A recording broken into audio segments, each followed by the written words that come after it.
ലോകത്തിലെ ഏറ്റവും വലിയ സൈന്യം നമുക്കുണ്ട്, ഞങ്ങൾ അത് ഉപയോഗിക്കുന്നു. ഇതാണ് അമേരിക്കൻ പ്രസിഡന്റ് ഡൊണാൾഡ് ട്രംപിൻ്റെ ഏറ്റവും ക്രൂരമായ ഏറ്റവും പുതിയ വാക്കുകൾ. ട്രംപിൻ്റെ ഈ പിടിവാശി ഒന്നുകൊണ്ട് മാത്രമാണ് പശ്ചിമേഷ്യ ഇപ്പോഴും സംഘർഷത്തിൽ തുടരുന്നത്. ഇന്ത്യ അത് വ്യക്തമായി മനസ്സിലാക്കുകയും വ്യക്തമായി പ്രതികരിക്കുകയും ചെയ്തിട്ടുണ്ട്. ഇറാൻ ഗൾഫ് രാജ്യങ്ങളെ ആക്രമിക്കുന്നത് തൊട്ടു പിന്നാലെ കടുപ്പിച്ചതോടെ ഫ്രാൻസ് അടക്കം യൂറോപ്യൻ സഖ്യരാജ്യങ്ങളും ഗൾഫ് നാടുകളെ സംരക്ഷിക്കാനായി സന്നദ്ധത പ്രകടിപ്പിച്ചു കഴിഞ്ഞു. ഖത്തറിനെതിരായ ഇറാന്റെ ആക്രമണത്തെ റഷ്യൻ പ്രസിഡന്റ് വ്ളാദിമിർ പുതിൻ പോലും അപലപിച്ചത് ലോകരാഷ്ട്രങ്ങളെ ഞെട്ടിച്ചിരിക്കുന്നു. ഖത്തർ അമീറുമായി സംസാരിച്ച പുടിൻ തങ്ങളുടെ സൈനിക സഹകരണവും ഖത്തറിന് ഉറപ്പു നൽകി. ഫലത്തിൽ ഖത്തറിനൊപ്പം ഇറാനെതിരെ അമേരിക്കയും റഷ്യയും എന്നതിനൊപ്പം യൂറോപ്യൻ സഖ്യരാജ്യങ്ങളും എന്ന അവസ്ഥയിലേക്ക് പശ്ചിമേഷ്യ സംഘർഷം വളർന്ന് വലുതായിരിക്കുന്നു. ഡൊണാൾഡ് ട്രംപ് അങ്ങനെ അവിടെ കൊണ്ടെത്തിച്ചിരിക്കുന്നു. ഇന്ത്യൻ പ്രധാനമന്ത്രി നരേന്ദ്രമോദിയാകട്ടെ ഇറാനുമായി മധ്യസ്ഥ ചർച്ചകൾ സംഘർഷത്തിന് മുമ്പ് തന്നെ നടത്തി വരുന്ന ബഹ്റിൻ രാജാവുമായുമൊക്കെ ചർച്ചകൾ നടത്തി. യുദ്ധക്കൊതി, എണ്ണക്കൊതി, കൊള്ള, ഇതിനൊക്കെ ഡൊണാൾഡ് ട്രംപ് കണ്ടെത്തുന്ന ന്യായം വിജയം എന്നതാണ്.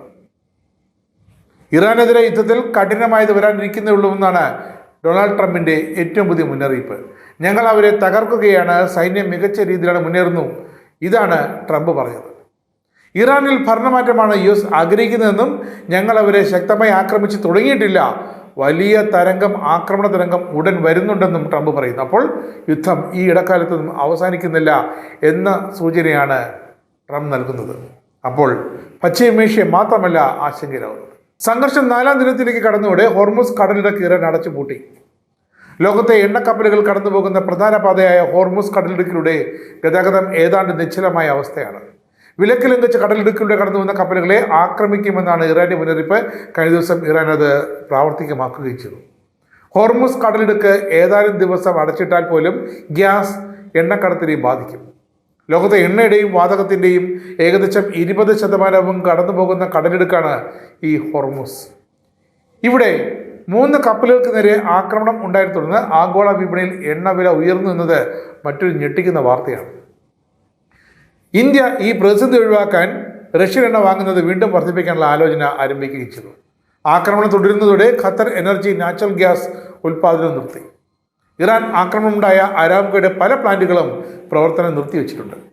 കുവൈറ്റിലെ പല റിഫൈനറികളും ഉൽപ്പാദനം നിർത്തി. സംഘർഷം തുടങ്ങുന്നതിന് മുമ്പ് തന്നെ ടെഹ്റാൻ ചർച്ചകൾക്ക് തയ്യാറായിരുന്നു. അവർ ഒരു ആക്രമണത്തിലും കോപ്പ് കൂട്ടിയിരുന്നുമില്ല.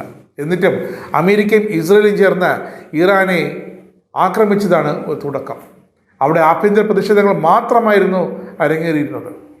ഇസ്രായേൽ അവകാശപ്പെടുന്നത് പോലെ ഇതൊരു പ്രതിരോധ യുദ്ധവുമല്ല, ഇതൊരു സാമ്രാജ്യത്വ യുദ്ധമാണ്. അത് അമേരിക്ക നയിക്കുന്നു, ഇസ്രായേൽ തൊട്ട് പിന്നാലെ നിൽക്കുന്നു. എണ്ണയ്ക്കും വിഭവങ്ങൾക്കും വേണ്ടിയുള്ള ഒരു പകൽ കൊള്ള, അതാണ് ഇറാന് മേൽ അമേരിക്കയുടെ ആ ലക്ഷ്യം. ഒമാന്റെ മധ്യസ്ഥതയിൽ ഇറാൻ നേരത്തെ ചർച്ചകൾക്ക് തയ്യാറായി തന്നെ അവർ യുദ്ധഗതി പൂണ്ടിരിക്കുകയല്ല എന്ന് തെളിയിക്കുന്നതാണ്. എന്നിട്ടും ഡൊണാൾഡ് ട്രംപ് ആക്രമണം അഴിച്ചുവിട്ടിരിക്കുന്നു. ഇപ്പോഴിതാ ട്രംപിൻ്റെ കയ്യിലുള്ള മിസൈലുകളൊക്കെ തീർന്നിരിക്കുന്നു. എന്താണ് ഇപ്പോൾ ട്രംപ് ചെയ്തത്? തൻ്റെ പക്കലുള്ള മിസൈലുകളും ആയുധങ്ങളുമൊക്കെ ഗൾഫ് രാജ്യങ്ങളിൽ ആവനാഴി ഒഴിഞ്ഞൊരവസ്ഥ എത്തുമ്പോൾ മറ്റ് രാജ്യങ്ങളിൽ നിന്നും ഒക്കെ പടക്കോപ്പുകൾ വീണ്ടും ശേഖരിച്ച് പശ്ചിമേഷ്യയിലേക്ക് എത്തിക്കാനുള്ള ശ്രമത്തിലാണ് ഇപ്പോൾ അമേരിക്ക. ഈയൊരു വളരെ സങ്കീർണമായ സാഹചര്യത്തിൽ ഇന്ത്യക്ക് ഡൊണാൾഡ് ട്രംപിൻ്റെ വിലക്ക് മറികടക്കുക തന്നെ വേണം. എന്താണ്? ഇന്ത്യക്ക് ദൈനംദിന ആവശ്യത്തിനുള്ള എണ്ണ പ്രതിസന്ധിയില്ലാതെ ലഭ്യമാകണം, സുഗമമായി ലഭിക്കണം. അതിന് ഇന്ത്യ തൽക്കാലം ഡൊണാൾഡ് ട്രംപിൻ്റെ വ്യാപാര കരാറിൻ്റെ അടിസ്ഥാനത്തിൽ റഷ്യയുമായുള്ള ഇന്ത്യയിലെ സ്വകാര്യ പൊതുമേഖലാ എണ്ണ കമ്പനികളുമൊക്കെ റഷ്യൻ ഏജൻസിയിൽ നിന്നുള്ള എണ്ണ വാങ്ങൽ നിർത്തിവെച്ചിരിക്കുകയായിരുന്നു. കഴിഞ്ഞ 3 മാസമായി ഈ ഒരു അവസ്ഥ തുടരുകയാണ്. പക്ഷേ ഇപ്പോൾ ഇന്ത്യ വീണ്ടും ഒരു പുനർവിചിന്തനം നടത്തിക്കൊണ്ടിരിക്കുകയാണ്. ഇന്ത്യക്ക് വേണ്ട എണ്ണ ഇന്ത്യ റഷ്യയിൽ നിന്നും വാങ്ങാൻ തീരുമാനിച്ചിരിക്കുന്നു എന്ന ഏറ്റവും പുതിയൊരു വാർത്തയാണ് ഇപ്പോൾ പുറത്തു വരുന്നത്. അങ്ങനെ വന്നാൽ ഇന്ത്യയിലെ എണ്ണ വില കൂടുമെന്ന സാധാരണ ജനത്തിൻ്റെ ആശങ്കയ്ക്കൊരു അറുതി വരുത്താനെങ്കിലും നരേന്ദ്രമോദി സർക്കാരിന് സാധിക്കുമെന്നതിൽ ഒരു സംശയവുമില്ല. ഇറാന്റെ ആക്രമണത്തിൽ Bahrain, Jordan, Kuwait, Saudi Arabia, Qatar, UAE എന്നിൽ നിന്നുള്ള ഇറാന്റെ യുദ്ധവിമാനങ്ങളാണ് ഇവിടേക്ക് ആക്രമണം നടത്തിയത്. ഗൾഫ് രാജ്യങ്ങളിലേക്ക് ഇറാൻ യുദ്ധവിമാനങ്ങൾ അയച്ചത് തന്നെ യുദ്ധം വഷളാവുന്നതിൻ്റെ സൂചനയാണ്. 2 ഇറാൻ യുദ്ധവിമാനങ്ങൾ ഖത്തർ വെടിവെച്ചിട്ടു. 7 ബാലിസ്റ്റിക് മിസൈലുകളും 5 ഡ്രോണുകളുമൊക്കെ തടഞ്ഞു തകർത്തതായും ഇറാൻ വ്യോമസേന അറിയിച്ചിട്ടുണ്ട്. ഇതിനിടയിലാണ് റഷ്യൻ പ്രസിഡന്റ് വ്ളാദിമിർ പുതിനും ഖത്തർ അമീർ ഷെയ്ഖ് തമീം ബിൻ ഹമദ് അൽത്താനിയും തമ്മിൽ ഫോണിൽ സംസാരിച്ചതും. ഖത്തർ അമീറിൻ്റെ ഓഫീസ് പുറത്തിറക്കിയ പ്രസ്താവന പ്രകാരം ഖത്തറിൻ്റെ സുരക്ഷയ്ക്ക് വേണ്ട എല്ലാ സഹായ സഹകരണങ്ങളും പുതിൻ വാഗ്ദാനം ചെയ്തെന്ന് അറിയിച്ചതും.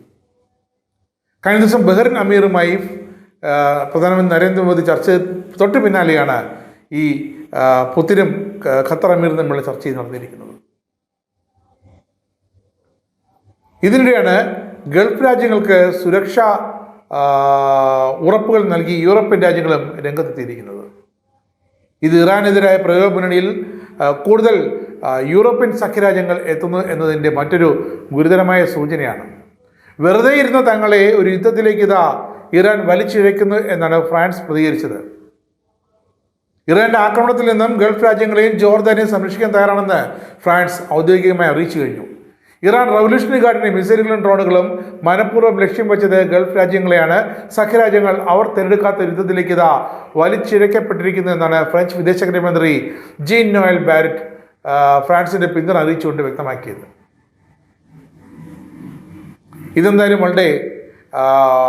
വളരെ നിലപാട് വളരെ വ്യക്തമാകുന്നു.